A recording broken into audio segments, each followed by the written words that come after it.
કાર્યક્રમનો પ્રારંભ ગૌમાતાના પૂજન તથા ભારત માતાની પ્રતિમા સમક્ષ પધારેલના સાધુ સંતો અને મંચસ્થ મહાનુભાવોના હસ્તે દીપ પ્રાગટ્યથી કરવામાં આવ્યો. પ્રસંગે સચ્ચિદાનંદ મંદિર અંજારના મહંત શ્રી ત્રિકમદાસજી મહારાજ, શ્રી સ્વામિનારાયણ મંદિરના સંતો શ્રી કૃષ્ણ પ્રિય સ્વામી, કેપી સ્વામી, દર્શન પ્રકાશ સ્વામી, સંમેલન સમિતિના અધ્યક્ષ શ્રી ભૂપતરાય મહારાજ, મુખ્ય વક્તા કચ્છ વિભાગ સંપર્ક પ્રમુખ રાષ્ટ્રીય સ્વયંસેવક સંઘ શ્રી નારાયણભાઈ રોજીભાઈ ડાંગર વગેરે મંચસ્થ રહ્યા. સંતોના આશીર્વચન મુખ્ય વક્ત શ્રીનું બૌદ્ધિક રહેલ, જેમાં હિન્દુ એકતા પર વિશેષ ભાર મૂકતા જણાવ્યું હતું કે હિન્દુ સમાજ એકજૂટ અને સંગઠિત બની રાષ્ટ્ર નિર્માણમાં સક્રિય યોગદાન આપવાની આવશ્યકતા છે.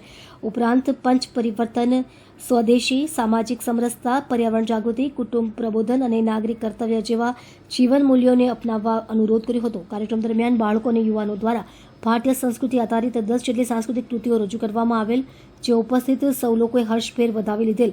સાથે સેવા કાર્ય કરતા સેવાભાવી વ્યક્તિઓ, સંસ્થાઓને ભારત માતાની છબી અર્પણ કરી સન્માનિત કરવામાં આવ્યા હતા અને સમાજ પ્રત્યેના યોગદાનને બિરદાવવામાં આવેલ હતો.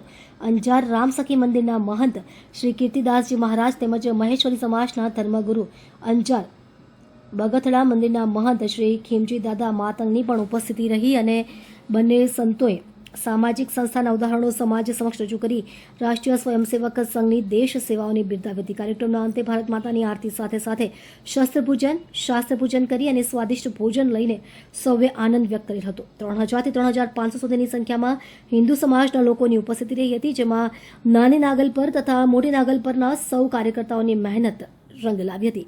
સ્ટોરી પર ઠાકોર, કચ્છ.